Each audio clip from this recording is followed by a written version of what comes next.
Hello guys, what's up, how are you, कैसे हैं आप सब लोग। So guys, my name is Arvind Arora और आप मुझे देख रहे हैं मेड इजी केमिस्ट्री चैनल पे। और यहाँ पर चल रहा है सरफेस केमिस्ट्री, जैसा कि आप सब लोगों को पता ही है।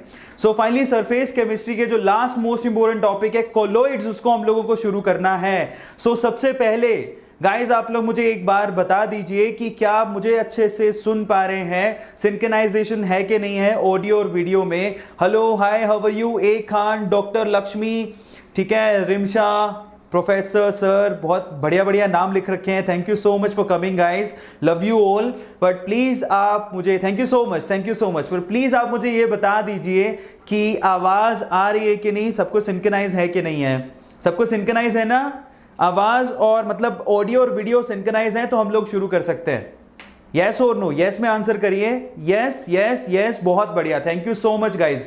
तो सबसे पहले तो टॉपिक का नाम लिखिए, इंट्रोडक्शन टू कोलॉइड्स। अब ये जो टॉपिक है वो बहुत इंपॉर्टेंट है, इंट्रोडक्शन टू कोलॉइड्स। ओके, सो फटाफट से लिखिए इंट्रोडक्शन टू कोलॉइड। सबसे पहले हमें समझना कि कोलॉइड होते क्या हैं। तो देखो, सॉल्यूशन टोटल 3 तरह के होते हैं। सॉल्यूशन का मतलब समझिए कि जब हमारे पास एक सॉल्वेंट होता है और उसमें हम लोग कोई सॉल्यूट डालते हैं, तो सॉल्वेंट और सॉल्यूट के अकॉर्डिंग सॉल्यूशन 3 तरह के होते हैं। ध्यान देना, सबसे पहला जो सॉल्यूशन आपको दिखता है, जैसे कि मैंने एक कंटेनर लिया, उस कंटेनर में मैंने पानी डाल रखा है, मान लो, ठीक है, सो वो हमारे लिए सॉल्वेंट हुआ। अब मान लो इसके अंदर मैंने सोल्ट डाल दिया, सोल्ट ऊपर लिखा है, मान लो इसके अंदर मैंने सोल्ट डाल दिया, तो सबको पता है कि सोल्ट पानी में रिडीली सॉल्युबल होता है, आराम से आसानी से घुल जाता है और NaCl का सॉल्यूशन बनेगा इसके अंदर। ठीक है, जैसे आपने नमक डाला पानी में वो तुरंत घुल जाएगा और NaCl का सॉल्यूशन बनाएगा। मजे की बात यह कि जब आप नमक घोलते हो तो नमक पूरी तरह से मतलब NaCl पूरी तरह से सॉल्युबल होता है और ये एक होमोजेनियस मिक्सचर बनाता है। और एक्चुअली ये सॉल्यूशन में हम लोग पढ़ चुके हैं, हमें इसकी टेंशन नहीं लेनी है। ये होमोजेनियस सॉल्यूशन बनाता है, मतलब यहां पर पहली बात तो आपको घुलने के बाद NaCl दिखेगा नहीं। जो नमक के दाने थे, छोटे छोटे पार्टिकल थे जो आपको दिखते शायद जब आपने डाल रखे थे, डालने के बाद जब आपने उसको डिसॉल्व कर दिया तो वो दिखेंगे नहीं। दूसरी बात, एक होमोजेनियस सॉल्यूशन बनेगा। आप सिंपल चाहे यहां से लो, चाहे यहां से लो, चाहे यहां से लो, चाहे यहां से लो, आपको टेस्ट सिमिलर मिलेगा। सो एक होमोजेनियस मिक्सचर मिलेगा और इसको हम लोग, इस होमोजेनियस मिक्सचर को क्या बोलते हैं बच्चों, this is called actually solution. ये हमको ट्रू सॉल्यूशन इसको कहा जाता है। क्या कहते हैं हम लोग इसको? ट्रू सॉल्यूशन कहते हैं। मजे की बात देखो, इसमें जो पार्टिकल्स हैं, जो सॉल्यूशन बना है, सॉल्यूशन में जो पार्टिकल का साइज होता है वो 0.1 नैनोमीटर से लेके 1 नैनोमीटर के बीच में होता है। Now this is really very important, क्योंकि आगे मैं आप लोगों को यहां पर डिफरेंसेस कराऊंगा और उसमें मैं आप लोगों को बताऊंगा ये चीज के बारे में स्पेशली। तो आप अभी से नोट डाउन कर लो, जब हम ट्रू सॉल्यूशन बनाते हैं तो उसके अंदर हमारे पास जो पार्टिकल सॉल्यूशन के अंदर हैं उनकी जो ओवरऑल क्या कहते हैं थिकनेस या फिर उसकी जो साइज होती है वो कितनी होती है? 0.1 नैनोमीटर से लेके 1 नैनोमीटर। नैनो का मतलब क्या होता है बच्चों? नैनो का मतलब होता है 10⁻⁹, मतलब उनको आप देख नहीं सकते हो। अगर आप कोई हैवी माइक्रोस्कोप ले लो तो भी नहीं देख पाओगे, क्योंकि वो पूरी तरह से डिसॉल्व हो चुके हैं। बहुत इंपॉर्टेंट है, ध्यान दो। सो जो ट्रू सॉल्यूशन होता है उनके अंदर जो पार्टिकल होते हैं उनकी साइज बहुत ही कम होती है और उसको हम लोग नेकेड आइज छोड़ो, माइक्रोस्कोप लगा लोगे ढंग का तो भी नहीं देख पाओगे। नाउ 0.1 नैनोमीटर से लेके 1 नैनोमीटर, इसको आप नोट डाउन करोगे। So these are called true solutions. और ट्रू सॉल्यूशंस में एक्चुअली एक सॉल्वेंट है, सॉल्यूट है और सॉल्यूट सॉल्वेंट में पूरी तरह से डिसॉल्व हो चुका है। अब एक मजे की बात, अगर मैंने यहीं पे फिर से एक और कंटेनर लिया और उस कंटेनर में मैंने मान लो कि सॉल्वेंट डाल दिया, पानी डाल दिया, ठीक है, अब उसमें मैं सैंड डाल रहा हूं। क्या डाल रहा हूं? सैंड। सैंड माने मिट्टी। तो आप सब लोगों को पता है कि मिट्टी पानी में नहीं घुलती, सबको मालूम है ना। और एक्चुअली जैसे ही आप इस सैंड को उसके अंदर डाल दोगे, एक्चुअली वो पूरी की पूरी नीचे बैठ जाएगी। वो पूरी की पूरी सैंड जो है वो आप कोशिश भी करोगे ना उसको वाटर में घोलने की, घोल लो, ट्राई कर लो, फिर भी वो क्या होगा? पूरी की पूरी नीचे बैठ जाएगी और एक्चुअल में वो एक हेटेरोजेनियस सॉल्यूशन बनाती है। आपको नीचे तो मिट्टी दिखेगी लेकिन ऊपर मिट्टी नहीं दिखेगी, क्योंकि वो नीचे बैठ जाएगी, ठीक है, थोड़ी ही देर में। और मजे की बात ये क्या है, यहां पर मजे की बात यह है कि क्योंकि मिट्टी के जो पार्टिकल का साइज था एक्चुअली वही साइज अंदर है, क्योंकि वो डिसॉल्व हुई नहीं, तो उस केस में जो पार्टिकल का साइज रहेगा, इस सॉल्यूशन के अंदर जो पार्टिकल का साइज रहेगा, अगर आप उसको पूरी तरह से घुमा दोगे तब तो आपको दिखेगा भैया हाँ मिट्टी एकदम ओवरऑल पानी के अंदर यूं दिखेगी, थोड़ी देर बाद नीचे बैठ जाएगी। क्लियर हो गया? लेकिन उसमें पार्टिकल का साइज वही रहेगा जो मिट्टी का साइज है, तो 10⁻³ नैनोमीटर के अकॉर्डिंग होता है। तो इसको हम लोग ट्रू सॉल्यूशन नहीं कहते हैं। एक्चुअली एक हेट्रोजेनियस सॉल्यूशन है, उसको हमने सस्पेंशन कहा जाता है। ये सस्पेंड हो जाते हैं। क्लियर हो गया? आपने डाला नीचे ही बैठ जाएंगे। तो इस तरह के सॉल्यूशन ट्रू सॉल्यूशन नहीं होते, इनको हम लोग सस्पेंशन कहते हैं। Now this is really very important. दोबारा समझाता हूं, हमारे पास दो तरह के सॉल्यूशन होते हैं। पानी दोनों केसेस में लिया, लेकिन एक केस में हमने क्या डाला है? नमक, और दूसरे केस में हमने क्या डाला? मिट्टी। नमक पूरी तरह से घुल जाता है और उसमें सॉल्यूशन के पार्टिकल का साइज 0.1 नैनोमीटर से लेके 1 नैनोमीटर तक होता है। लेकिन दूसरी तरफ सस्पेंशन है, मिट्टी डालोगे घुलेगी नहीं, वो नीचे बैठ जाएगी थोड़ी देर बाद। लेकिन स्टार करने के बाद जो आपको सॉल्यूशन दिखता है उसमें जो पार्टिकल का साइज होता है वो 10³ नैनोमीटर से ऊपर होता है। That is more than 10³ nanometre, और इसको हम लोग सस्पेंशन कहते हैं। अब ना तो हमें ट्रू सॉल्यूशन पढ़ना है क्योंकि हम सॉल्यूशन चैप्टर में पढ़ चुके हैं, ना ही हमें सस्पेंशन पढ़ना है क्योंकि ये ट्रू सॉल्यूशन है ही नहीं। एक्चुअल में आपने मिट्टी डाली लेकिन ये मिट्टी घुली ही नहीं, तो सॉल्यूशन तो बना ही नहीं है ना। तो ना तो इसको पढ़ना है, ना ही हमें इसको पढ़ना है। हमें बीच की एक चीज पढ़नी है जहां पर पार्टिकल का साइज इसके और इसके बीच का होता है।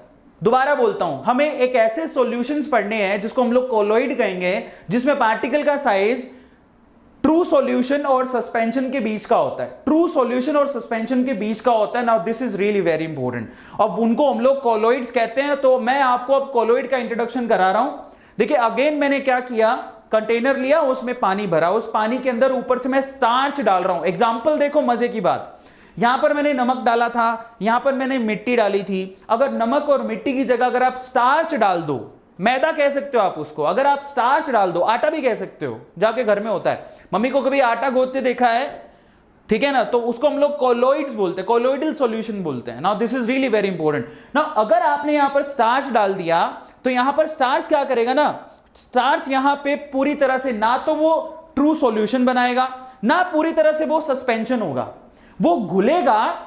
ठीक है, जैसे कि आटा देखा होगा, मम्मी ने अगर आटा खोदा है तो मम्मी के पास में आटा होता है, पानी भी होता है, तो वो जो सॉल्यूशन बनता है उसको हम लोग कोलॉइड्स कहते हैं। उसके अंदर एक्चुअली देखो स्टार्च इन वाटर, इसको हम लोग कोलॉइड कहते हैं। मजे की बात, इसमें जो पार्टिकल का साइज होता है वो इस और इस साइज के बीच का साइज होता है।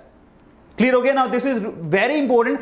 मजे की बात, ये ट्रू सॉल्यूशन होमोजेनस होता है, बट ये जो सॉल्यूशन आपने देखे हैं, एक तो सस्पेंशन और दूसरा आप देखने वाले हो कौन सा वाला, look at it. Now this one is colloidal solution. Now इसको हम लोग कोलॉइडल सॉल्यूशन कहते हैं। सो ये कोलॉइडल सॉल्यूशन भी हेट्रोजेनस होते हैं, और ये जो सस्पेंशन होते हैं वो भी हेट्रोजेनस होते हैं। हेट्रोजेनस का मतलब ये है कि अगर आपने यहां से सैंपल निकाला, जरा ध्यान से इसको चेक करना, अगर आपने यहां से सैंपल निकाला और आप यहां से सैंपल निकालोगे तो दोनों केस में आपको क्या दिखेगा? सैंपल सेम नहीं होंगे, टेस्ट सेम नहीं होगा, सैंपल सेम नहीं होंगे। Now these are called heterogeneous, उनकी प्रॉपर्टी सेम नहीं होंगी। होमोजेनस में तो ओवरऑल कहीं से भी आप सैंपल निकाल लो प्रॉपर्टी सेम आएगी, कहीं से भी निकाल लो आप सैंपल को।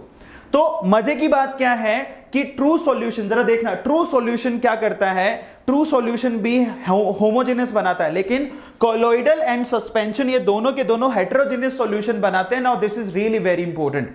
अब एग्जांपल आप अपने दिमाग में रखना, क्योंकि जब हम लोग यहां पर डिफरेंसेस करेंगे तो तब आपके दिमाग में अगर एग्जांपल है तो आप इजीली आंसर कर पाओगे। तो ट्रू सॉल्यूशन में आपने नमक डाला है, सस्पेंशन में आपने मिट्टी डाली, सैंड डाला, और कोलॉइड के अंदर आप स्टार्च डाल रहे हो। स्टार्च में आप मम्मी का एग्जांपल याद कर लेना, घर पे जब रोटी बनती है तो आटा गूंथती है मम्मी, तो बस वो वाला एग्जांपल कोलॉइडल सॉल्यूशन का एग्जांपल है। लेकिन अगर आप देखना हो कभी गम, लेवी बनाते हो घर पे, कभी लेवी बनाई हो, मैदे से लेवी बनती है जिससे आप चिपकाते हो, वो सारे कोलॉइडल सॉल्यूशंस होते हैं। समझ में आ गया? अब मैं एग्जांपल तो बहुत सारे दूंगा, आप चिंता मत करो, ठीक है? सो यहां पर एग्जांपल है, उसको मैं बताऊंगा भी डिटेल में, तो एक एक करके डिटेल में पढ़ेंगे, आप टेंशन मत लो। जैसे कि यहां पर नायरा रोय एग्जांपल दे रही है सत्तू का, तो सत्तू भी एग्जांपल कोलॉइडल सॉल्यूशन का एग्जांपल है, ठीक है? सो अब हमें क्या करना है ना, now these are the examples. अब हम लोगों को एक्चुअली कोलॉइड्स पढ़ने, कोलॉइड्स के अंदर जो पार्टिकल की साइज होती है उसको देख लो, 1 नैनोमीटर से लेकर 10³ के नैनोमीटर के बीच में होती है, 10³ नैनोमीटर के बीच में होती है। Now this is really very important, ठीक है? लेवी क्या होता है? लेवी, श्रुति लेवी होता है। आप एक काम करना, मैदा लेना, उसको पानी में घोलना, तो आपके पास है ना लेवी तैयार होगी, और उसको आप चिपकाने के काम में लेते हो। तो पुरानी टेक्निक है चिपकाने के लिए, ठीक है? सो उसको लेवी कहते हैं, वो गम के जैसी होती है। सो अब ध्यान दो जरा, यहां पर कोलॉइड सॉल्यूशंस को हम लोगों को पढ़ना है, ठीक है? सो ये कोलोइड सॉल्यूशन हम लोगों को देखने ना, this is really very important. So colloid solution में जो पार्टिकल की साइज है वो देख लो 1 नैनोमीटर से लेके 10⁻³ नैनोमीटर के बीच में होती है। मान लो अगर किसी की बफरिंग हो रही है बच्चों, तो वो नेटवर्क की वजह से हो सकती है। तो आप अगर अभी नहीं देख पा रहे हो तो थोड़ी देर में जैसे ही नेटवर्क दुरुस्त हो जाएगा तो सब कुछ ठीक हो जाएगा। वैसे मुझे लगता है आप एक बार मुझे जवाब दे रहे हो, मैं आगे स्लाइड बढ़ाने से पहले प्लीज आप मुझे ये बता दो कि ऑडियो और वीडियो सिंक्रोनाइज है कि नहीं है। ऑडियो और वीडियो सिंक्रोनाइज है कि नहीं है, ठीक है, ये आप मुझे बता दो। कोलोइड का मतलब होता है, colloid is the has the particles between solution and suspension, ठीक है, उनके बीच में पार्टिकल्स। अब धीरे धीरे देखो एग्जांपल आएंगे सब आपके सामने, अब चिंता मत करो। Now focus on this thing. हम लोग, आप लोग याद करो, जब हमने सॉल्यूशन पढ़ा था, सॉल्यूशन चैप्टर पढ़ा था, तो सॉल्यूशन भी दो चीजों से बनता था, एक सॉल्यूट और दूसरा सॉल्वेंट। याद है ना सब लोगों को?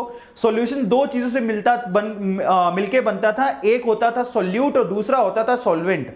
अब इस केस में भी हम लोग क्या कर रहे हैं, कोलोइड भी दो चीजों से मिक्स होकर बनता है, लेकिन इसको हम लोग सॉल्यूट और सॉल्वेंट नहीं कहते। यहां पर जो आपके पास टर्म्स यूज होती हैं वो थोड़ी डिफरेंट है। एक तो होती है डिस्पर्ज फेज और दूसरी होती है डिस्पर्जन मीडियम। और एक्चुअली इसको सॉल्यूशन की जगह हम लोग कोलोइड कहते हैं, और या फिर इसको आप डिस्पर्जन भी कह सकते हो। Now this is really very important, terminologies पर जाओ, क्योंकि टर्मिनोलॉजी अगर आपको क्लियर होगी तो आपके काम आसान हो जाएगा। दोबारा बोलता हूं, सॉल्यूशन में हम बोलते थे सॉल्यूट और सॉल्वेंट। कोलोइड्स में हम लोग, सबसे पहले तो ये सॉल्यूशन नहीं है, कोलोइड्स है। कोलोइड्स को हम लोग डिस्पर्शन भी कह सकते हो। इसके अंदर डिस्पर्स फेस और डिस्पर्शन मीडियम होता है, थोड़ी देर में बताता हूं। लेकिन यहां जरा ध्यान से देखो, disperse represent an intermediate mixture between the true solution and suspension. दोबारा नोट डाउन करो, कोलोइड्स को हम लोग डिस्पर्शन भी कहते हैं, और डिस्पर्शन एक्चुअली इंटरमीडिएट सिचुएशन है ट्रू सॉल्यूशन और सस्पेंशन की। उसमें ना तो ट्रू सॉल्यूशन के जैसे ओवरऑल एग्जांपल है, मतलब प्रॉपर्टीज है, ना ही सस्पेंशन के जैसी प्रॉपर्टीज हैं। इन दोनों के बीच की प्रॉपर्टीज हैं, ठीक है, इन दोनों के बीच की प्रॉपर्टीज हैं, इसलिए हम इसको कोलोइड्स कहते हैं। मजे की बात, आप ये एग्जांपल यहां से भी देख सकते हो कि यहां पर ओवरऑल अगर आप ध्यान दो तो यहां पर पार्टिकल का साइज एक्चुअली ट्रू सॉल्यूशन और सस्पेंशन के बीच का है, दैट इज 1 नैनोमीटर। ये सब लोग नोट डाउन करोगे, 1 नैनोमीटर से लेके 10⁻³ नैनोमीटर तक के बीच का साइज हो सकता है कोलोइड्स का, कोलोइड्स के जो पार्टिकल्स होते हैं उनका। Now this is really really really very important. अब एक एक करके इनको पढ़ेंगे, ध्यान से समझना, ठीक है। सो चलो अब हम लोग आगे चलते हैं, फोकस करना अच्छे से। अब देखो यहां पर जरा ध्यान देना, मैंने आपसे कहा था कि सॉल्यूशन में होता है कौन, सॉल्वेंट, और सॉल्वेंट में सॉल्यूट को डाला जाता है। इसी तरह से यहां पर क्या होता है बच्चों, ये जो पानी आपको दिखाई दे रहा है उसको हम इस बार क्या बोल रहे हैं, डिस्पर्जन मीडियम बोल रहे हैं। मीडियम मतलब जिसमें चीजें जाके घुलेंगी। जो पानी आपको दिखाई दे रहा है that is called dispersion medium. Now this is really very important. और जो स्टार्च के जो पार्टिकल आपको दिखाई दे रहे हैं एक्चुअली उसको हम लोग बोलते हैं डिस्पर्स फेज।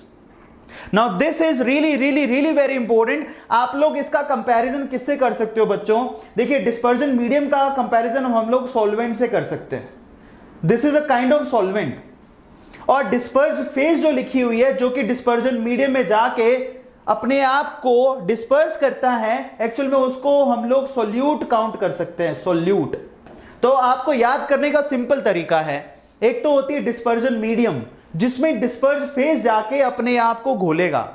ये ऐसा ही है जैसे कि सॉल्यूट सॉल्वेंट में जाके घुलता है। तो आप ध्यान रखिएगा, डिस्पर्जन मीडियम एक्चुअल में मीडियम जिसमें डिस्पर्जन होने वाला है, एंड डिस्पर्स फेज जो कि डिस्पर्जन मीडियम में जाके घुलेगा।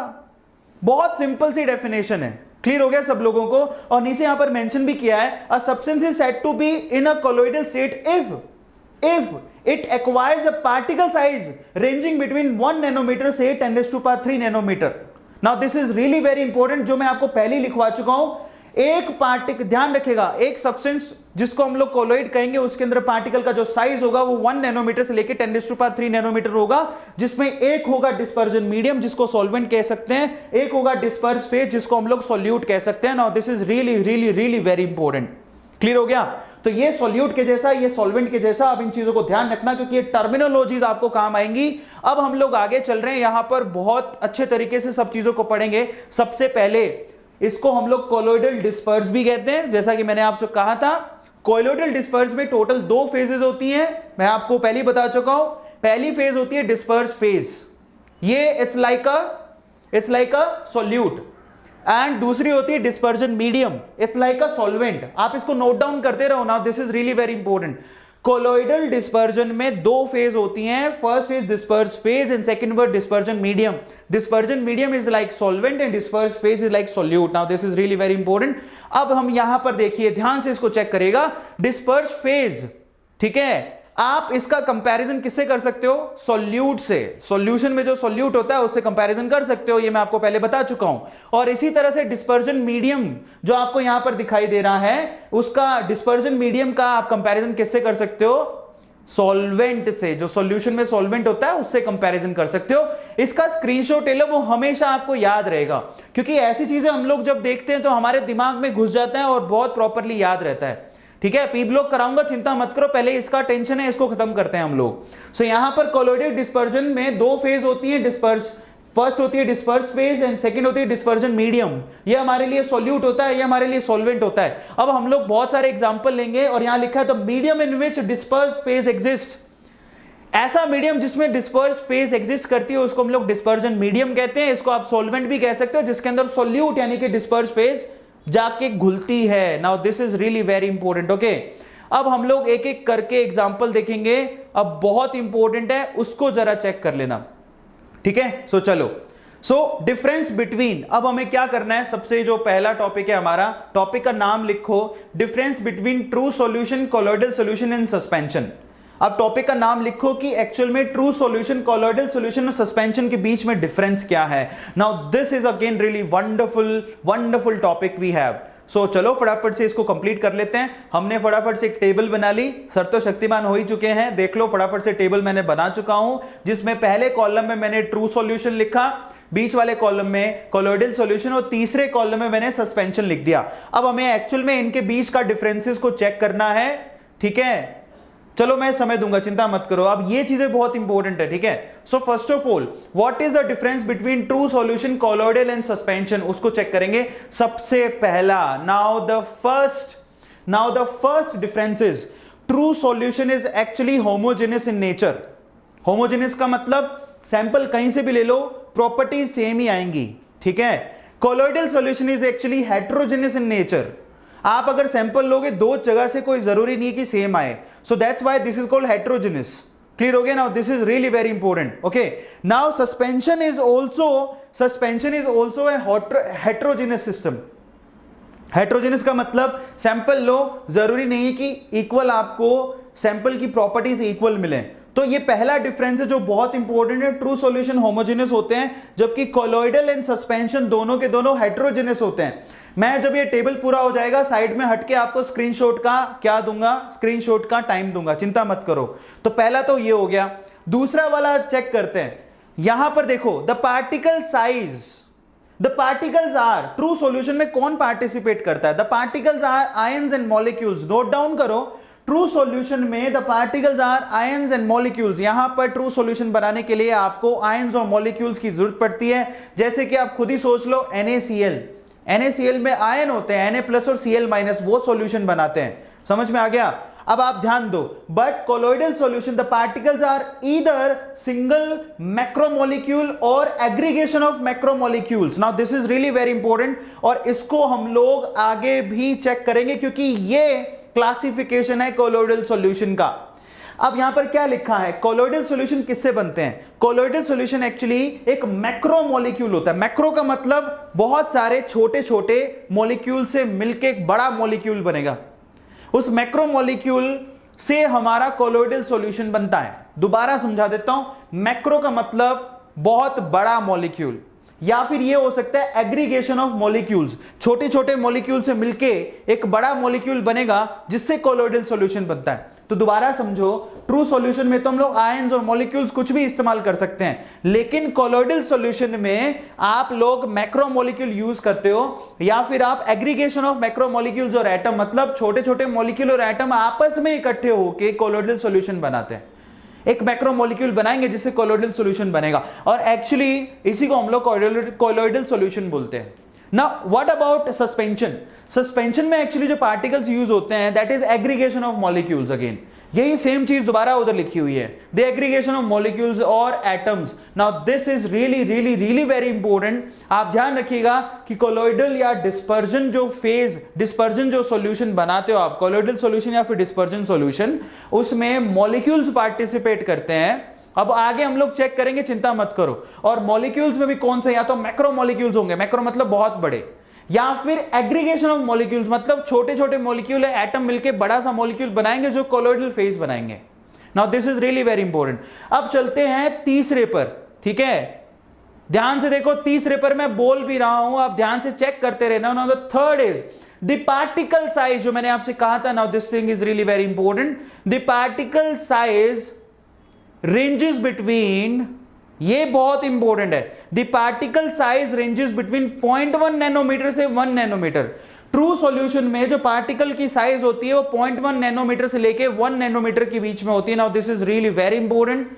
कोलॉइडल के केस में अगर बात करें तो यहां पार्टिकल साइज किसके 1 नैनोमीटर से 10⁻³ नैनोमीटर होती है, ठीक है। जबकि अगर हम लोग सस्पेंशन की बात करें तो वहां पर मोर देन 10⁻³ नैनोमीटर होती है, जो मैंने आपको पहले बता दी। क्लियर हो गया सब लोगों को? ये यहां पर लार्जर देन 10⁻³ नैनोमीटर। तो आप, मैं एक बार साइड हो जाता हूं, फटाफट से इसका स्क्रीनशॉट ले लीजिए आप। 1 2 3, ये बहुत काम देगा आपको, इसकी स्क्रीनशॉट ले लो। अब हम चलते हैं अगले क्या डिफरेंसेस हैं, नेक्स्ट डिफरेंसेस को चेक करते हैं। तो अगला डिफरेंस सबसे पहले ट्रू सॉल्यूशन के केस में ध्यान से देना, जो अगला डिफरेंस है ध्यान से चेक करो। ट्रू सॉल्यूशन में पार्टिकल कभी भी सेटल डाउन नहीं होते। ट्रू सॉल्यूशन में एक बार अगर सोल्ट घुल गया तो क्या वो नीचे बैठता है? कभी नहीं। वो सोल्ट कभी भी नीचे सेटल डाउन नहीं होता, नीचे बैठता नहीं है। ये बहुत ही इंपॉर्टेंट है, ठीक है। सो आप इसको ध्यान देना कि ट्रू सॉल्यूशन में पार्टिकल कभी भी सेटल डाउन नहीं होते। जबकि अगर हम लोग यहां पर बात करें तो यहां पर जो पार्टिकल कोलॉइडल में भी कभी सेटल डाउन नहीं होते, लेकिन सस्पेंशन में सेटल डाउन हो जाते हैं। दोबारा बताता हूं, ट्रू सॉल्यूशन में नमक आपका कभी सेटल डाउन नहीं होगा। सेम कोलॉइडल में भी है, कोलॉइडल में भी आपके पार्टिकल कभी सेटल डाउन नहीं होते। एक बार ये सॉल्यूशन बन गया तो ऐसा कभी भी नहीं होगा कि जो डिस्पर्ज फेज है वो डिस्पर्जन मीडियम में नीचे बैठ जाए। नहीं पॉसिबल है। Now this is really very important, ठीक है। अब ध्यान दो, the particles do not settle. इस केस में पार्टिकल सेटल डाउन नहीं होते, नीचे नहीं बैठते। और इस केस में पार्टिकल नीचे बैठ जाते हैं, क्योंकि हमने ये पहले ही देख रखा है। क्योंकि अगर आप पानी में मिट्टी डालोगे तो मिट्टी नीचे बैठ जाती है, सेटल डाउन हो जाती है, तो ये सस्पेंशन कहलाता है। Now this is really very important. अब अगले टॉपिक पर, अगला पर्टिकुलर जो डिफरेंस है उस पर चलते हैं। फिफ्थ पॉइंट देखो, the particles readily pass through parchment. Parchment एक तरह की सेमी परमिएबल मेम्ब्रेन होती है। कोई पूछे कि पर्चमेंट क्या होता है? पर्चमेंट एक तरह का सेमी परमिएबल मेम्ब्रेन होता है। सेमी परमिएबल मेम्ब्रेन क्या होता है? जो किसी को तो अपने अंदर से जाने दे और किसी को रोक ले। जैसे कि अगर आपकी मम्मी चाय बनाती है, तो सबको पता है घर पे चाय बनती है। चाय बनने के बाद चाय को छाननी पड़ती है।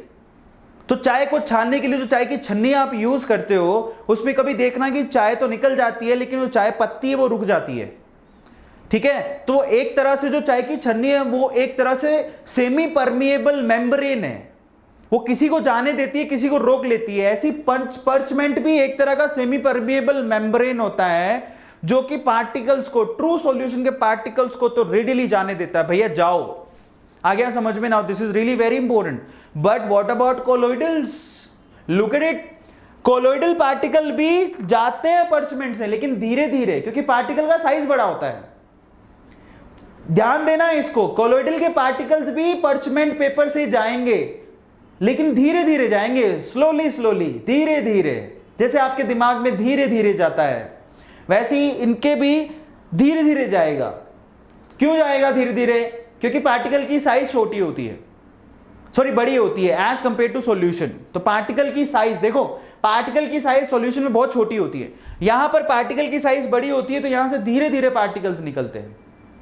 Now this is really very important, okay. अब यहां पर सस्पेंशन में क्या होता है? सस्पेंशन में तो पर्चमेंट मीडियम से तो जा ही नहीं सकता, पास ही नहीं हो सकते, क्योंकि पार्टिकल की साइज बहुत बड़ी होती है। तो जैसे जैसे पार्टिकल का साइज बढ़ते रहेगा, पर्चमेंट उसको जाने से रोक देगा। देखो यहां तो सुपर फास्ट निकल गए, यहां पर स्लो हो गए, यहां तो रोक ही लेगा, पर्चमेंट से नहीं निकल पाएगा। Now this is really very important, okay. अब ध्यान दो फटाफट से, जो अगला 6th पॉइंट है, now this 6th point is again important. The particles are invisible even under the powerful microscope. ये मैंने पहले ही कह दिया था, आप खुद से कभी घर पे ट्राई कर लेना, पानी के अंदर नमक को घोलना और घुलने के बाद आप देखना कि वो नमक के दाने कहां गए। देख पाओगे क्या?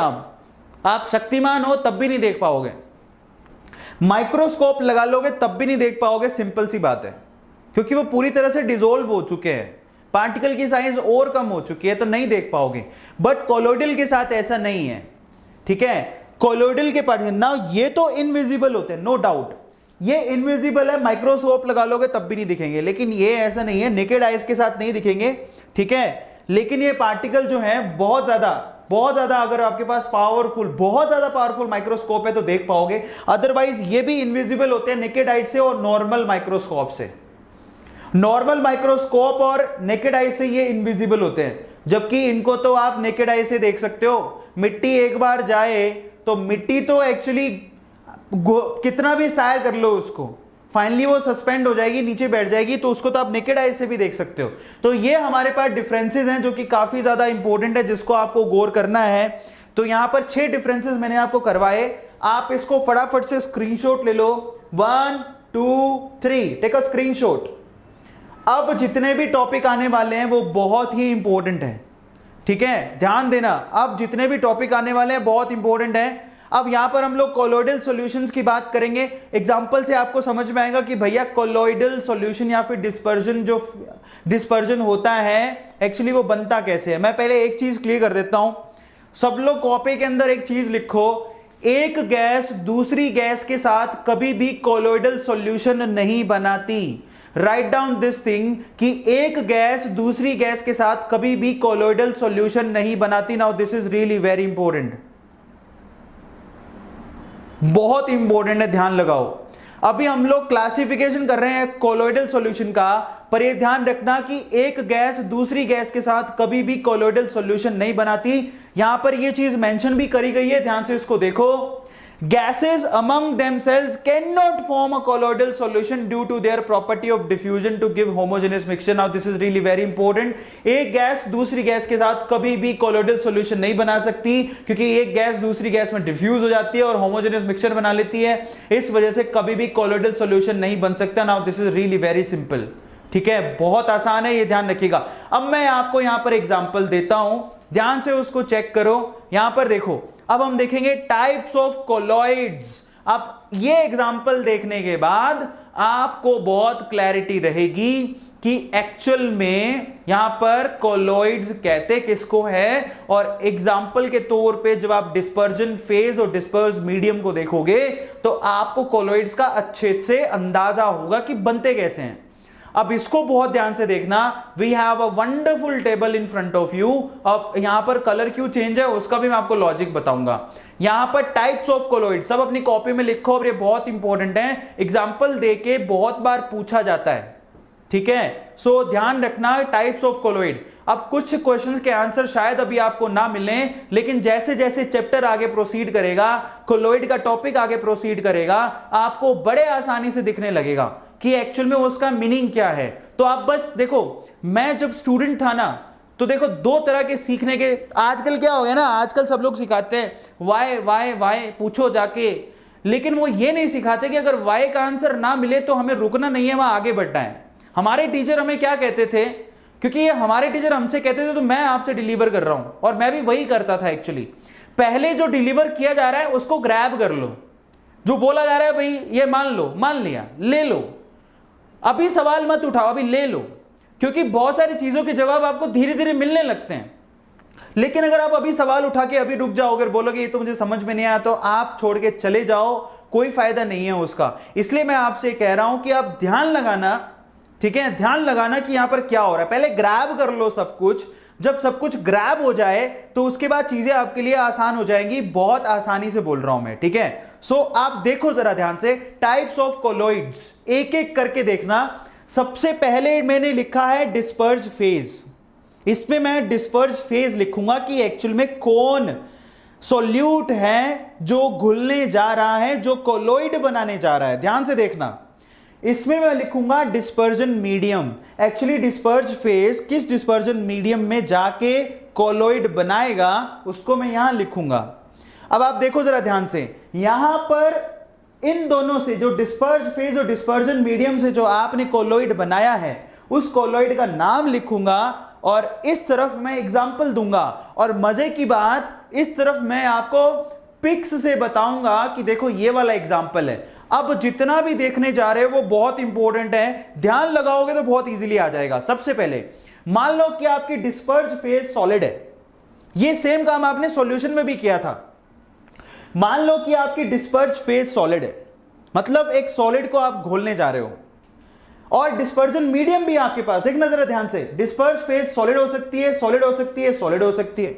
डिस्पर्ज फेज आपकी लिक्विड भी तो हो सकती है बच्चों, लिक्विड लिक्विड लिक्विड। और आपकी जो डिस्पर्ज फेज है वो गैस हो सकती है और गैस हो सकती है। Now this is really very important. जो आप यहां पर सॉल्यूशन कोलॉइड सॉल्यूशन पढ़ते हो उसमें डिस्पर्ज फेज आपकी सॉलिड भी हो सकती है, लिक्विड भी हो सकती है और गैस भी हो सकती है। ठीक है, अब गैस के साथ कभी भी कोलॉइड नहीं बनाती, इसलिए वो सेक्शन वहां से हटा लिया गया है। समझ में आ गया? इसीलिए आपके पास 3 और 3 6 और 2 8 ही आपके पास कोलॉइडल सॉल्यूशन पॉसिबल है। Now this is really very important. सिर्फ 8 तरह के कोलॉइडल सॉल्यूशंस पॉसिबल हैं, जबकि अगर आप सॉल्यूशन चैप्टर में जाओगे तो वहां पर 9 तरह के सॉल्यूशंस पॉसिबल थे। यहां पर सिर्फ 8 तरह के सॉल्यूशंस पॉसिबल हैं, जिसमें डिस्पर्ज फेज सॉलिड में हो सकती है, लिक्विड में हो सकती है, गैस में हो सकती है। अब आ जाओ इधर। Now this is really very important. अगर आपकी डिस्पर्जन मीडियम सॉलिड, देखो आप देखो, ब्लू मतलब ब्लू कलर हमारे लिए सॉलिड के लिए है। क्लियर हो गया? अब आपकी डिस्पर्जन मीडियम सॉलिड हो सकती है, मतलब आप सॉलिड को सॉलिड में घोल रहे हो, सॉलिड को लिक्विड में घोल रहे हो, सॉलिड को गैस में घोल रहे हो। अब इसके थ्रू मैं आपको एग्जांपल बताऊंगा जिससे आपको इजीली याद हो जाएगा। मजे की बात, लिक्विड को सॉलिड में घोल रहे हो, लिक्विड को लिक्विड में और लिक्विड को गैस में। अब देखो अगला, गैस को सॉलिड में, गैस को लिक्विड में। क्या गैस को गैस में आएगा एग्जांपल? नहीं, क्योंकि गैस और गैस के बीच में कभी भी कोलॉइडल सॉल्यूशन नहीं बन सकता। Now this is really really really very important, और मैं आपको जवाब दूंगा यहां सब चीजों के, आप देखते जाओ बस एक बार। अब आओ मजे की बात, देखो जब आप सॉलिड और सॉलिड को आपस में मिक्स करते हो तो यहां पर एक डायग्रामेटिक, एक यहां पर पिक आपके पास आई है, इसको रूबी ग्लास बोलते हैं। सॉलिड को सॉलिड में मिक्स करने के बाद जो आपके पास कोलॉइडल सॉल्यूशन बनता है वो उसका एग्जांपल दिया है यहां पर, क्या बोलते हैं इसको? रूबी ग्लास, जिसका एग्जांपल मैं यहां पर लिख भी दूंगा। देखो रूबी ग्लास उसका प्रॉपर एग्जांपल है, और रूबी ग्लास आपको दिखा रहा है यहां पर उस पर्टिकुलर कोलॉइड सिस्टम का नाम क्या होगा? सॉलिड सोल बोलेंगे उसको। याद रखो, जब आप सॉलिड को सॉलिड में डाल के कोलॉइडल सॉल्यूशन बनाते हो तो इस तरह के कोलॉइडल सिस्टम को सॉलिड सोल कहा जाता है, जिसका एग्जाम्पल रूबी ग्लास होते हैं, जिससे आप इस तरह के बड़े अच्छे अच्छे ग्लासेस के क्या बनाते हो? इंटीरियर के लिए कुछ अच्छे यूज करते हो। ठीक है, ये तो पता है ना आपको, अच्छे अच्छे डिजाइन के यूज करते हो, वही है।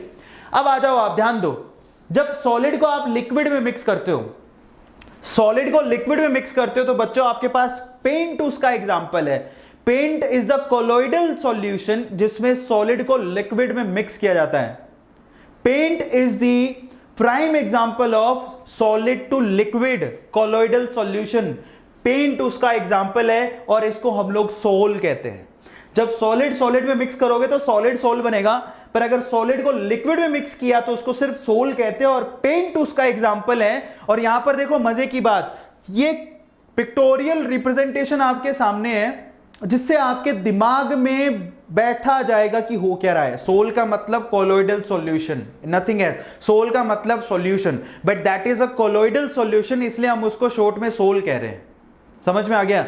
सो अब ध्यान दो, इसको सॉलिड सोल कहेंगे, इसको सोल कहेंगे। अब आ जाओ अगला एग्जांपल, जब आप सॉलिड को गैस में मिक्स करोगे तो सॉलिड को गैस में मिक्स करने का एग्जांपल देख लो फटाफट से, जिसका एग्जांपल क्या है? स्मोक।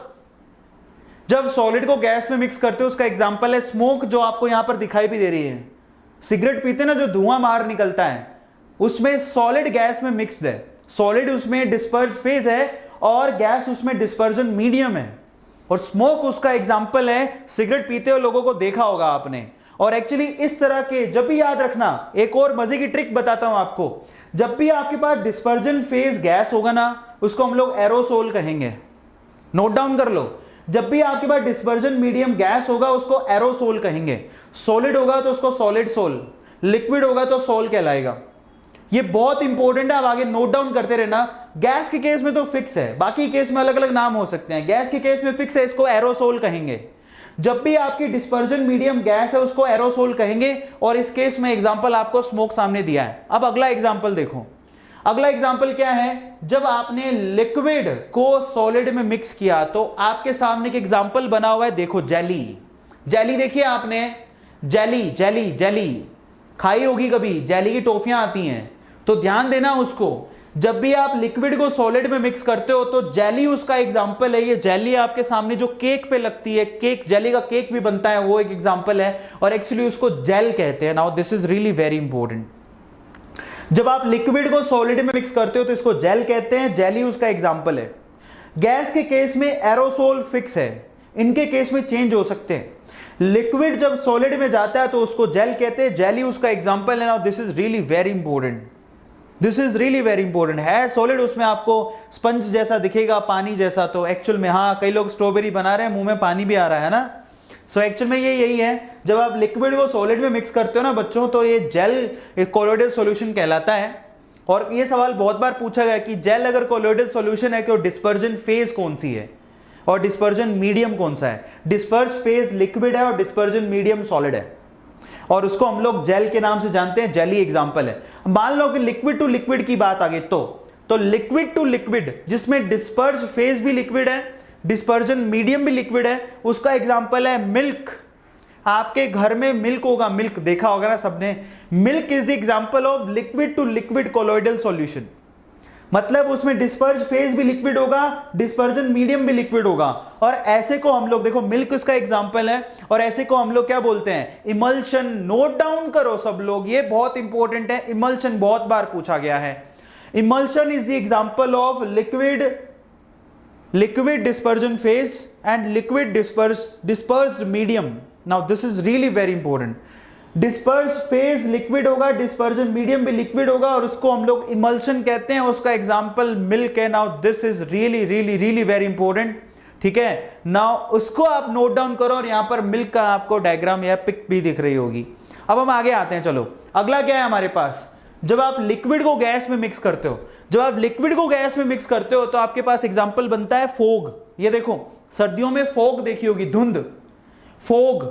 आप ध्यान दो, जब आप लिक्विड को गैस में मिक्स करते हो तो एक्चुअली एग्जांपल बनेगा फोग, और इसको भी हम लोग एरोसोल के नाम से जानते हैं। मैंने आपसे एक बात बोली थी, मैंने कहा था आपको कि जब भी आपका डिस्पर्जन मीडियम गैस हो तो वो एरोसोल होगा। ये ध्यान रखना, इसको हम लोग एरोसोल कहते हैं। ये देखो, ये एरोसोल, ये एरोसोल, पिंक कलर में आपको गैसेस वाले डब्बे दिख रहे हैं, और उसको हम लोग एरोसोल कहेंगे जब आपका डिस्पर्जन मीडियम गैस हो तो। ये ध्यान रखना, बहुत इंपॉर्टेंट है। आएगा लिम्फेटिक फ्लूइड भी आएगा, डोंट वरी, ठीक है, आगे सब चीजें आएंगी। अब अगला देखो, नेक्स्ट हमारे पास गैस टू सॉलिड। अगर गैस टू सॉलिड का एग्जांपल देखो तो ये आपके पास एग्जांपल बनेगा प्यूमिक स्टोन, जो एक्चुअली आर्टिस्ट लोग यूज करते हैं स्टोन को। स्टोन की जो आजकल आर्ट आती है ना, वो प्यूमिक स्टोन में यूज होती है। प्यूमिक स्टोन द एग्जांपल, जिससे प्यूमिक स्टोन आप उसको भी देख सकते हो, अगर आपने ध्यान से देखा तो आजकल एक ये स्टोन जो है ना, एड़ियां घिसने का काम आता है। अगर आप एड़ियां को साफ करना चाहते हो तो ये मिलता है प्यूमिक स्टोन, आप किसी भी स्टोर से ले सकते हो। Pumice stone is example of gas to solid, जिसमें गैस आपके पास डिस्पर्ज फेज होगा और सॉलिड आपके पास डिस्पर्जन मीडियम होगा, जिसका एग्जांपल है pumice stone. Now this is really very important, और इसको हम लोग आर्टिस्ट लोग यूज करते हैं। और फाइनली इसको सॉलिड फॉर्म के नाम से भी जाना जाता है। Now this is really very important, note down करो, this is solid form, this is called as solid form. Picture देख लो, ये प्यूमिक स्टोन है जिसको हम लोग यूज करते हैं। Now this is really very important, okay, है ना, ये बहुत इंपॉर्टेंट है, बहुत ज्यादा इंपॉर्टेंट है, ठीक है। सो इसको नोट डाउन करते रहना। तो अब चलते हैं नेक्स्ट हमारे पास गैस टू लिक्विड। जब आप गैस लिक्विड में मिक्स करोगे तो ध्यान दो, फ्रोथ, आपके पापा शेव बनाते हैं तो शेव में जो फोम यूज होता है एक्चुअली वो gas to liquid colloidal solution का एग्जांपल है। फोम, ठीक है, जिसमें आपकी झाग बनती है, फ्रोथ, ठीक है, विप्ड क्रीम। तो यहां पर उसका डायग्राम भी आया होगा, देखो साइड में है, दिख नहीं रहा होगा, व्हाइट है, ये विप्ड क्रीम, विप्ड क्रीम आपने घर पे देखी है, आपके पापा पहले वो लेते हैं एक ब्रश टाइप का जिससे शेव करेंगे और उसके ऊपर वो फोम लगाते हैं। तो फोम एक्चुअली जो एग्जांपल होता है ना, वो गैस टू लिक्विड का एग्जांपल होता है, जिसमें गैस डिस्पर्स फेज होती है और जो लिक्विड है वो डिस्पर्जन मीडियम होता है। और एक्चुअली उसका एग्जांपल होता है फोम, और जिसको हम लोग क्या कहते हैं, जिसको हम लोग फ्रोथ भी कहते हैं या विप्ड क्रीम भी कहते हैं। अभी आपको समझ में आ गया होगा कि यहां पर एक्चुअल में क्या एग्जांपल है, कैसे इनको डिफाइन किया जाता है। मैं एक बार फिर से बता देता हूं, सॉलिड टू सॉलिड, जब आप सॉलिड को सॉलिड में मिक्स करोगे तो यहां पर सॉलिड सोल बनेगा। सॉलिड टू लिक्विड मिक्स करोगे तो सोल बनेगा, पर सॉलिड को गैस में मिक्स करोगे तो एरोसोल बनेगा। लिक्विड को सॉलिड में मिक्स करोगे तो जेल, लिक्विड को लिक्विड में तो इमल्शन, लिक्विड को गैस में तो एरोसोल, गैस को सॉलिड में तो सॉलिड फोम, और गैस को लिक्विड में तो फोम बनेगा। ये कोलोइडल सिस्टम्स हैं जो आपके सामने, इन पे क्वेश्चन पूछा जाता है। मैं आपको कहता हूं कि भैया एक बार इसका फोटो ले लो, स्क्रीनशॉट ले लो, और ये टेबल आपको बहुत मदद करेगा, और इस पे से सवाल आते ही आते हैं, मतलब क्वेश्चन आता ही आता है। समझ में आ गया? अब इसको अच्छे से नोट डाउन कर लो, और ये बहुत इंपॉर्टेंट है, ठीक है। आगे आने वाले टाइम में जब क्वेश्चन कराऊंगा तो और हेल्पफुल होगा ये, आप टेंशन मत लो, इंपॉर्टेंट है ये। चलो, आई थिंक आपने नोट डाउन कर लिया होगा, और उनके मैंने एग्जांपल भी दे दिया, आपके सामने लिखे हुए हैं। अब आप खुद से दिमाग लगाओ, जब भी कोई आपके पास क्वेश्चन आए तो खुद से दिमाग लगाओ कौन सी कैटेगरी में जाएगा, ठीक है। मजा आ जाएगा आपको। सोचो, जैसे यहां पर 2-3 क्वेश्चन लिखे कई लोगों ने, आप खुद से सोच के बताओ क्या होगा, नहीं तो उनके आंसर्स आगे आएंगे, चिंता मत करो। लेकिन आप अपना माइंड दौड़ाओ, क्योंकि मैंने आपको हद से ज्यादा दे दिए यहां पे। अब अपना माइंड दौड़ाओ कि वो किसका एग्जांपल हो सकता है, क्या हो सकता है, वो है भी या नहीं है कोलोइडल सॉल्यूशन। ऐसे करके आपको दिमाग लगाना है, ठीक है। चलो, तो अब हम चलते हैं आगे। नेक्स्ट देखो, जरा चेक करो। अब यहां पर देखो, कोलोइडल सोल्स आर समटाइम्स, अब देखो यहां स्टेटमेंट लिखा है, colloidal sols are sometimes given specific name depending upon the nature of the dispersion medium. ये भी बहुत इंपॉर्टेंट है, ध्यान देना। जो आपके डिस्पर्जन मीडियम है उसके हिसाब से कोलोइडल सोल को कुछ नाम दिए जाते हैं। मैं स्पेसिफिकली एग्जांपल दूंगा जिसको आपको नोट डाउन करना है। किसके बिहाफ पे, डिस्पर्जन मीडियम के बिहाफ पे कोलोइडल सोल्स को कुछ नाम दिया जाता है। अब आप उसको ध्यान से देखना, एग्जांपल्स क्या है वो उसको देखो। आप देखो, यहां ध्यान देना। सबसे पहले तो डिस्पर्जन मीडियम क्या होगा और उसका नाम क्या होगा इस टेबल में बताऊंगा, और ये भी बहुत इंपॉर्टेंट है। डिस्पर्जन मीडियम देखेंगे, उनका नाम क्या होता है, समटाइम्स क्या यूज करते हैं हम लोग उस सोल के लिए, उसको मैं यहां बताऊंगा। ये बहुत इंपॉर्टेंट है, ध्यान देना, ठीक है। सबसे पहले तो अगर डिस्पर्जन मीडियम वाटर हुआ, यहां पर सबसे पहला डिस्पर्जन मीडियम लिखा है वाटर, ध्यान देना, बहुत इंपॉर्टेंट है, सब लोगों को कह रहा हूं। अगर डिस्पर्जन मीडियम वाटर हुआ तो उसको एक्वासोल कहा जाता है। नोट डाउन करो, अगर डिस्पर्जन मीडियम वाटर हुआ तो उसको हम एक्वासोल कहते हैं या फिर इसको हाइड्रोसोल कहते हैं। बहुत बढ़िया। अगर डिस्पर्जन मीडियम वाटर हुआ तो उसको हम लोग एक्वासोल या फिर हाइड्रोसोल कहते हैं। अगर आपका डिस्पर्जन मीडियम अल्कोहल हुआ तो हम उसको क्या बोलते हैं, एल्कोसोल बोलते हैं, एल्कोसोल। Now this is really very important. अगर आपका डिस्पर्जन मीडियम बेंजीन हुआ, बेंजीन, तो उसको हम लोग बेंजोसोल कहते हैं, बेंजोसोल। मैं बोल रहा हूं, लिखते जाओ, एल्कोसोल, बेंजोसोल। और अगर आपका डिस्पर्जन मीडियम एक गैस हुई, अगर आपका डिस्पर्जन मीडियम एक गैस हुई तो उसको हम लोग एरोसोल कहते हैं, ये फिक्स है।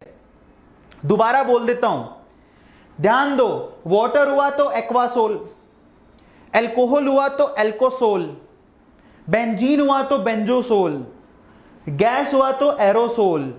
ये नाम फिक्स है, समझ में आ गया? अभी सबको नोट डाउन करते जाओ, नहीं तो इसके लिए आपको बुक पढ़नी पड़ती है जिसमें टाइम ज्यादा लगता है। मैं आपको स्ट्रेट फॉरवर्ड आंसर दे रहा हूं और आपको अभी तो ये याद हो जाएंगे, चिंता मत करो, कुछ भी नहीं है। वाटर हुआ तो एक्वासोल, अल्कोहल हुआ तो एल्कोसोल, बेंजीन हुआ तो बेंजोसोल, और गैस हुआ तो एरोसोल। एरोसोल तो मैं पहले बता चुका हूं। अब इसके बिहाफ पे हमने आपको क्या बता दिए, कोलोइडल सॉल्यूशन। अब हम करेंगे classification. Now this topic is actually really very important, classification of colloids. ध्यान देना, क्लासिफिकेशन ऑफ कोलॉइड्स। पहला क्लासिफिकेशन हम किसके बिहाफ पे करेंगे, based on nature of interaction between the disperse phase and dispersion medium. Actually solute और solvent के बीच में जो फोर्स ऑफ अट्रैक्शन है या इंटरेक्शन कैसा है, उसके बिहाफ पे हम लोग क्लासिफाई कर रहे हैं कोलॉइड को। सीधी भाषा में बोलूं तो पहला क्लासिफिकेशन हम लोग करेंगे कि डिस्पर्स फेज और डिस्पर्जन मीडियम के बीच में, डिस्पर्स फेज और डिस्पर्जन मीडियम के बीच में किस तरह का फोर्स ऑफ अट्रैक्शन है या किस तरह का इंटरेक्शन है। उस वे में हम लोग क्लासिफाई करेंगे किसको, कोलॉइड्स को। पहला क्लासिफिकेशन तो ऐसे होगा। दूसरा क्लासिफिकेशन होगा based on the particles of disperse phase. दूसरा क्लासिफिकेशन हम डिस्पर्स फेज के बिहाफ पे करेंगे। Now these are really very important. तो अब दो तरह से क्लासिफाई कर रहे हैं, ध्यान दो। पहला क्लासिफिकेशन होगा फोर्स ऑफ अट्रैक्शन के बिहाफ पे कि भैया यहां पर फोर्स ऑफ अट्रैक्शन कैसा है डिस्पर्स फेज और डिस्पर्जन मीडियम में। और दूसरा यहां पर हम लोग चेक कर रहे हैं डिस्पर्स फेज के हिसाब से। चलो क्लासिफाई करते हैं। जो पहला क्लासिफिकेशन है उसमें दो पार्ट बनेंगे, एक तो होगा लियोफिलिक सोल, एक तो पार्ट होगा लियोफिलिक सोल। लियोफिलिक सोल का मतलब क्या होगा, वो लिक्विड लविंग होगा। लियोफिल का मतलब, लियो का मतलब लिक्विड, फिल का मतलब लव, ठीक है। सो लियो का मतलब लिक्विड, फिल का मतलब लव। इसका मतलब नहीं मम्मी को जाके बोलो या पापा को जाके बोलो I feel you, it's not like that, ठीक है। सो ये ग्रीक वर्ड है। सो दिस इज लियोफिल, ठीक है। सो फिल का मतलब, लियो का मतलब लिक्विड, फिल का मतलब होता है लव। तो लिक्विड लविंग को लियोफिलिक कहते हैं, जिनको लिक्विड से प्यार होता है। समझ में आ गया। ऐसी डिस्पर्ज फेज जिसको डिस्पर्जन मीडियम जो कि लिक्विड फॉर्म में होगी उससे प्यार होगा। सो लिक्विड लविंग आएंगे लियोफिलिक में। तो लियोफोबिक होगा अगला। लियोफोबिक मतलब लियो से फोबिया, लियो मतलब लिक्विड, लिक्विड से फोबिया, लिक्विड से उसको नफरत होगी। समझ में आ गया। So this is called liquid hating. एक होगा लिक्विड लविंग और दूसरा होगा liquid hating. It's really very simple. मतलब एक होगा लियोफिलिक और दूसरा होगा लियोफोबिक। अब आपके सामने है फोर्स ऑफ अट्रैक्शन के बिहाफ, मैंने आपको बता दिया दो तरह के होते हैं, एक तो लियोफिलिक और दूसरा लियोफोबिक। और सच्ची बोल रहा हूं ये कितना आसान काम है, इसलिए कहते हैं कि ये जो सरफेस केमिस्ट्री वाला जो पोर्शन है ना वो बहुत आसान है। वो आप पे डिपेंड करता है कि आप उसको किस वे से लेते हो। तो एक होगा लियोफिलिक और दूसरा होगा लियोफोबिक, इनको डिटेल पढ़ेंगे। अब आज अगला क्लासिफिकेशन करते हैं बेस्ड ऑन डिस्पर्स फेज। ये बहुत इंपॉर्टेंट है, बेस्ड ऑन डिस्पर्स फेज। अब ये बहुत इंपॉर्टेंट है। कोलोइडल तीन तरह से क्लासिफाई होते हैं डिस्पर्स फेज के हिसाब से। अब आप देखो अगला, पहला तो होगा मल्टी मोलिकुलर कोलोइड्स, जिसमें छोटे छोटे मॉलिक्यूल आपस में बहुत बड़ा पार्टिकल बनाएंगे, तो मल्टी मोलिकुलर कोलोइड होते हैं। एक होता है मैक्रोमोलिकुलर कोलोइड, एक बहुत बड़ा सा ही पार्टिकल होता है वही कोलोइड बनाता है। और एक होता है एसोसिएटेड कोलोइड्स। अब तीन तरह से हम उनको डिफाइन कर रहे हैं, इनको एक एक करके हम लोग पढ़ेंगे।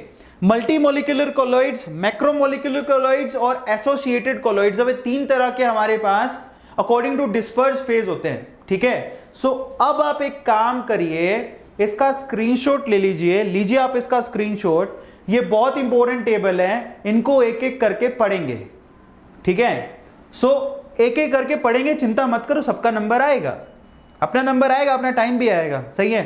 तो क्लासिफिकेशन, एक तो लियोफिलिक, लियोफोबिक, फिर उसके बाद यहां पर multi molecular, macromolecular, associated molecular. Now this is really really really very important, okay. ऊपर करो ना स्क्रीन, कौन सी स्क्रीन ऊपर करो, इस स्क्रीन को, ये पॉसिबल नहीं है, लाइव चल रहा है, मैं जाके करूंगा तो सारा सिस्टम हिल जाएगा। अच्छा नीचे का स्टेटमेंट मैं पढ़ देता हूं, चिंता मत करो। नीचे क्या लिखा हुआ है, नीचे लिखा है colloid which is formed by aggregation of small molecule is called multi molecular colloid.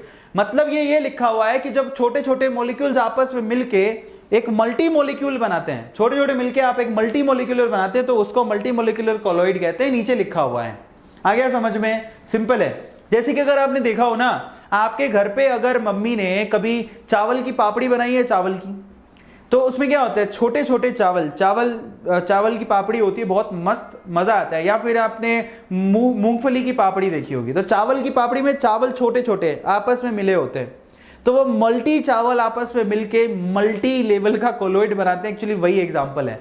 अभी हमारे ये एग्जांपल बनेंगे, थोड़ा थोड़ा दिमाग लगा लोगे तो कुछ है नहीं इसमें। तो अब यहां पर हम लोग एक एक को पढ़ते हैं। सबसे पहले हम लोग लियोफिलिक को पढ़ेंगे। सो हम लोग यहां पर देखेंगे डिफरेंस बिटवीन द लियोफिलिक एंड लियोफोबिक।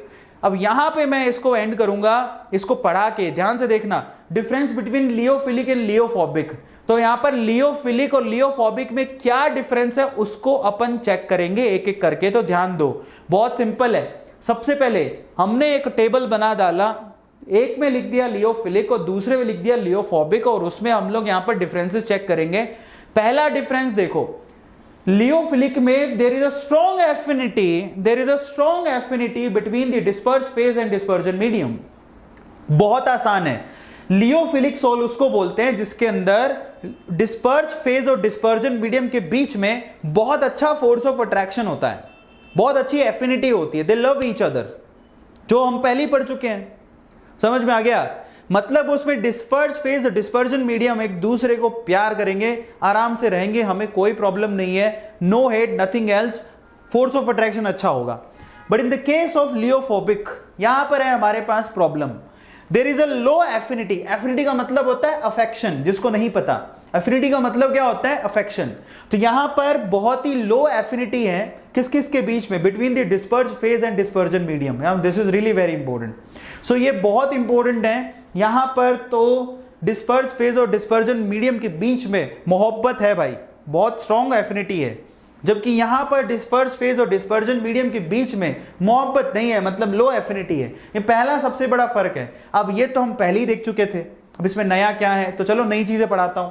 अब ये नया है, ध्यान देना ना, lyophilic sol on shaking with dispersion medium they directly form colloidal soul. Now this is really very important, क्योंकि इस प्रॉपर्टी को कुछ कहते हैं, थोड़ी देर में बताता हूं। इसका मतलब समझ लो पहले। मान लो, ध्यान से समझना है उसको, मान लो कि काफी दिनों तक आपने ना किसी कोलोइडल सॉल्यूशन को रखे रखा, तो उस केस में क्या होगा कि जो आपके जो डिस्पर्ज फेज है वो डिस्पर्जन मीडियम से क्या होगा, धीरे धीरे क्या होने लगेगा, नीचे आने लगेगा, सस्पेंड होने की कोशिश करेगा। ठीक है, थोड़ा थोड़ा, मैं ऐसा नहीं कह रहा हूं कि सारा, लेकिन अगर आपने उसको प्रॉपरली शेक कर दिया, वापस प्रॉपरली अच्छे से शेक कर दिया, तो वो वापस कोलोइड बना लेगा। Now this is really very important. समझ में आ गया? ध्यान दो मैं क्या कह रहा हूं।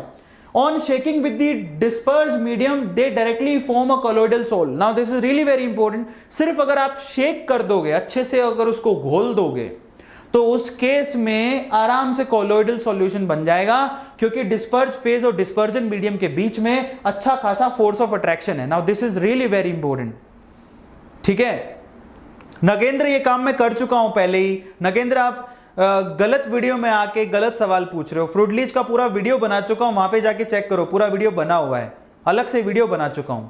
ठीक है, सो यहां ध्यान दो, इन केस में क्या होता है कि अगर आपने अच्छे से शेक कर दिया डिस्पर्ज फेज को डिस्पर्जन मीडियम में, डिस्पर्ज फेज को डिस्पर्जन मीडियम अगर आपने शेक कर दिया, तो उस केस में आप कोलोइडल सॉल्यूशन बना लोगे आसानी से। ये बहुत इंपॉर्टेंट है। लेकिन लियोफोबिक में ऐसा नहीं होता। It is not happening in lyophobic guys. अब ध्यान रखना, मजे की बात, मैंने कहा था कि इस प्रॉपर्टी को कुछ बोलते हैं। Now this property is called intrinsic colloids. Intrinsic colloids is the property जिसमें सिर्फ शेक करने पे डिस्पर्जन मीडियम डिस्पर्ज फेज को घोल के कोलॉइड बना लेता है directly. Now this is really very important, जो कि बहुत बार पूछा गया है। दोबारा बोलता हूं, सब लोग ध्यान से लिखो, इंट्रिंसिक कोलॉइड किसको कहते हैं, यह सवाल बहुत बार आया है। इंट्रिंसिक कोलॉइड सब लोग लिखो अभी के अभी कॉपी के अंदर, और चाहो तो चैट में लिख दो। इंट्रिंसिक कोलॉइड वो होते हैं जिसमें नॉर्मल शेक करने पर भी डिस्पर्ज फेज और डिस्पर्जन मीडियम दोनों आपस में कोलॉइड को फॉर्म कर लेते हैं। Now that is called intrinsic colloids. Now this is really very important. Intrinsic colloid क्या होता है, जिसमें डिस्पर्ज फेज और डिस्पर्जन मीडियम आपस में सिर्फ शेक करने पर कोलॉइड फॉर्म कर लेती हैं। Now they are easy to prepare. क्यों आसान क्यों है? क्योंकि आप एक बार उसको शेक कर रहे हो, आपके पास तैयार हो जाएगा कोलॉइड, खत्म हो गई बात। तो लियोफिलिक सोल्स को हम लोग इंट्रिंसिक कोलॉइड्स भी कहते हैं, क्योंकि बहुत आसानी से आपस में मिक्स होके कोलॉइड्स की प्रिपरेशन कर लेता है, कोलॉइड बना लेता है। बहुत आसान है इसको बनाना, क्योंकि इसके लिए आपको क्या करना है, सिर्फ आपको एक बार स्टार ही तो करना है, एक बार घोलना ही तो, और करना क्या है। Now this is really very important, आप इसको नोट डाउन करो सब लोग। On shaking they give the colloid which is very easy to form, so that's why these are called liyophilic sols are called intrinsic soils. Intrinsic colloids कहते हैं। Now this is really very important, सवाल बहुत बार पूछा गया है। अगर आप दूसरी तरफ गौर करोगे, these soul cannot prepare directly, they can prepare only by indirect method। क्यों? क्योंकि इनमें तो फोर्स ऑफ अट्रैक्शन ही नहीं है भाई, घोल के घुलेंगे ही नहीं, क्योंकि यहां पर डिस्पर्स फेज और डिस्पर्जन मीडियम के बीच में कोई फोर्स ऑफ अट्रैक्शन नहीं है। अगर कोई फोर्स ऑफ अट्रैक्शन नहीं है तो सिंपली घोल के आप इसको बना नहीं सकते हो। बहुत सिंपल है, इसको आपको इनडायरेक्ट मेथड से बनाना पड़ेगा। और एक्चुअली इसी वजह से इनको हम लोग क्या बोलते हैं, एक्सट्रिंसिक कोलॉइड बोलते हैं। कोई पूछे भैया एक्सट्रिंसिक कोलॉइड क्या होते हैं, तो एक्चुअली एक्सट्रिंसिक कोलॉइड वो कोलॉइड्स होते हैं जहां पर आप डायरेक्ट शेक करने से कोलॉइड नहीं बना पाओगे, डायरेक्ट शेक करने से कोलॉइड नहीं बना पाओगे, that is called extrinsic colloid. Now this is really very important बच्चों, ये बहुत इंपॉर्टेंट है। तो इसलिए हम लोग लियोफोबिक को हम लोग एक्सट्रिंसिक कोलॉइड कहते हैं, क्योंकि इनको प्रिपेयर करना डिफिकल्ट है। Now this is really very important, सब लोग इसका स्क्रीनशॉट ले लो, क्योंकि सवाल यहां से बहुत पूछे जाते हैं बच्चों, बहुत सवाल पूछे जाते हैं। अगर कोई पूछे इंट्रिंसिक कोलॉइड तो बड़ा आसान है सर, आप सिर्फ शेक करो कोलॉइड तैयार, सिंपल। नाउ व्हाट अबाउट लियोफोबिक, ये भैया आसान नहीं है, इसमें आपको सिर्फ शेक करने से आपका कोलॉइड तैयार नहीं होगा, आपको ज्यादा मेहनत करनी पड़ेगी, अगले इनडायरेक्ट मेथड्स लगाने पड़ेंगे तब होगा। Now this is really really really very important, copy में नोट डाउन करो इंट्रिंसिक कोलॉइड और एक्सट्रिंसिक कोलॉइड का मतलब क्या है, क्योंकि यह सवाल काफी बार पूछा गया है। समझ में आ गया? Now this is really very important. Okay, now अब आगे आ जाओ, ये तो हमारा हो गया। अब देखो कोई पूछे कि इंट्रिंसिक कोलॉइड और एक्सट्रिंसिक कोलॉइड में फर्क क्या है, तो ये आपके डिफरेंसेस सामने लिखे हैं, वैसे मैंने आपको बता दिया है। सब लोग इसका स्क्रीनशॉट ले लो एक बार, मैं आपको पढ़ के बता देता हूं, मैंने जो बोला वही यहां पे लिखा हुआ है। इनफैक्ट यहां पे कुछ एग्जांपल भी दिए हुए हैं। इंट्रिंसिक कोलॉइड जैसे कि गम, स्टार्च, जिलेटिन, रबड़, ये गम, स्टार्च, जिलेटिन, रबड़, ये इंट्रिंसिक कोलॉइड के एग्जांपल है ना। Focus on these things guys, this is really very important, or focus on these things. Now this is really very important. Gum, starch, gelatin, रबड़ ये ऐसे हैं जिसमें डिस्पर्ज फेज और डिस्पर्जन मीडियम के बीच में फोर्स ऑफ अट्रैक्शन अच्छा होता है, और अगर आप सिर्फ उसको एक बार शेक करोगे तो बहुत आसानी से कोलोइडल सॉल्यूशन बन जाते हैं। ये एग्जांपल सबसे आसान एग्जांपल है, ठीक है, बहुत सिंपल है। अब ऐसे ही तो आपके घर में मम्मी आटा गूंथती है भाई, आप खुद से सोचो, आजकल है ना आटा के लिए मशीन आने गई है, आप जो गीला आटा बनाने के लिए मशीन आ गई है, वो क्या करती है, आप आटा डाल रहे हो, पानी डाल रहे हो, दोनों को मिक्स कर रही है, वो आपका तैयार हो गया। उसके बाद तंदूर से रोटियां आप बना सकते हो, या फिर तवे से रोटियां बना सकते हो छोटे छोटे। तो आपकी मम्मी घर पे करती क्या है, आप कभी परात में देखना आपकी मम्मी क्या कर रही होती, परात लेती है, उसमें आटा डालती है, उसमें थोड़ा सा पानी डालती है, और सिर्फ वो उसको क्या करती है, शेक ही करती रहती है। शेक करने के बाद आपका कोलोइडल तैयार। अब ये इतना आसान काम है, तभी तो आपकी मम्मी घर पे कोलोइड बना लेती है, अदरवाइज कोलोइड बनते कैसे मेरे भाई। हाँ, कई लोग कह रहे हैं आशीर्वाद आटा, समझ में आ गया। तो इसका मतलब इंट्रिंसिक कोलॉइड मतलब सिर्फ घोलने से बन जाता है, मम्मी को दिक्कत नहीं है, इसलिए मम्मी घर पे आटा गूंथ लेती है, नहीं तो इसके लिए भी आपको कोई दूसरी मशीन चाहिए रहती। तो इसके एग्जांपल देखो, गम, स्टार्च, जिलेटिन, रबड़, ये सारे के सारे इंट्रिंसिक कोलॉइड के एग्जांपल है, और इसकी डेफिनेशन आपके सामने लिखी हुई है। इनको हम लोग लियोफिलिक कोलॉइड्स भी कहते हैं। Now this is really very important. Now what about extrinsic and extrinsic में क्या होता है, colloidal solution in which the dispersion phase has no affinity, now look at it, उनके बीच में कोई एफिनिटी नहीं होती है, और hate the dispersion medium are called lyophobic. Now this is really very important. Okay, so इस तरह के एक्सट्रिंसिक कोलॉइड्स कहलाते हैं। समझ में आ गया, ये बहुत इंपॉर्टेंट है। देखो, मुझे तुम्हारे घर में आटा चाहिए, सिर्फ आटा नहीं चाहिए, आटे के साथ पानी भी चाहिए, घोलना पड़ेगा तब रोटियां बनेगी, समझ में आया। तो आप घर पे आपकी मम्मी, देखो आपकी मम्मी साइंस नहीं पढ़ी हुई है, मुझे जवाब देना, आपकी मम्मी को साइंस नहीं पता, आपकी मम्मी को साइंस नहीं अगर पढ़ी हुई है, फिर भी आपकी मम्मी डेली घर पे कोलॉइडल सॉल्यूशन बनाती है। आपकी मम्मी डेली घर पे कोलॉइडल सॉल्यूशन बनाती है और आपको पता नहीं, आप बोलते सरफेस केमिस्ट्री पढ़ा दो। समझ में आया क्या? So finally your mama is doing a well behaved science at home, so that's why that is called home science. तो मम्मी घर पे काम करती है, मम्मी घर पे देखो कोलॉइडल सॉल्यूशन बनाती है। अभी कल को मम्मी दिखेंगे ना आटा गूंथते हैं, मम्मी बोला आज कोलॉइडल सॉल्यूशन बन रहा है। So finally that is called colloidal solution. Okay, so finally ये इंट्रिंसिक कोलॉइड और एक्सट्रिंसिक कोलॉइड के बीच में डिफरेंस था, हमने वो कंप्लीट कर लिया। अब हम यहाँ पर काफी समय हो चुका है, तो अब हम लोग इसको बंद कर देते हैं, क्योंकि बाकी लेक्चर्स का टाइम हो गया है। आई थिंक आपको समझ में आ गया होगा, गोल्ड सोल आगे आएगा भरत, डोंट वरी, सब चीज़ें आएंगी, विश्वास रखो।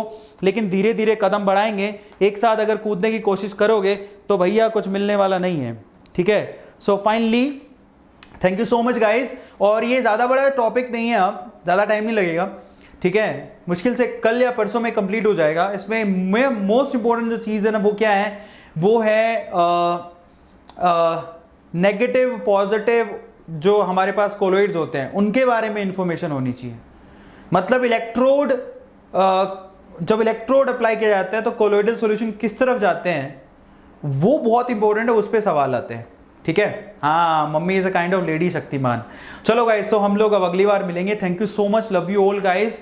हम अगले बार में मिलेंगे। अभी तक आई थिंक आपको समझ में आया होगा, तो हम लोग कोशिश करेंगे कल और परसों में इसको खत्म कर देंगे, ठीक है। और मे भी हो सकता है कि इवनिंग तक मैं आपके लिए एक और बढ़िया सा MCQs प्रैक्टिस का कुछ बना दूं। तो MCQ प्रैक्टिस जितनी हम करेंगे उतना अच्छा हमारे लिए।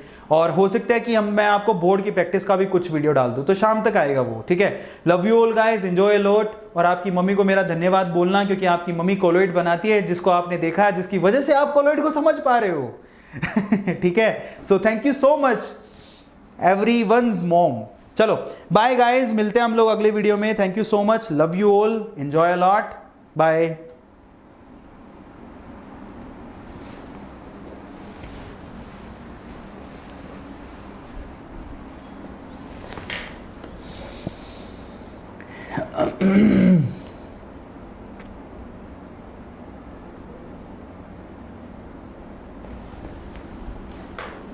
थोड़ा पंगा हो गया है, नेट कनेक्शन चला गया है। मुझे आप शायद अभी देख रहे होगे, है ना, देख रहे हो ना। तो मैं बंद कर रहा हूँ इसको, और बस अब बंद हो जाएगा थोड़ी देर में। तो और कोई सवाल अगर आप पूछना चाहते हो तो यू कैन आस्क बच्चों। अगर आप कोई क्वेश्चन पूछना चाहते हो तो यू कैन आस्क। अभी मैं यहीं पे हूँ, तो अभी स्टॉप कर रहा हूँ इसको। Enjoy your day, thank you so much, ठीक है। Bye, enjoy your day.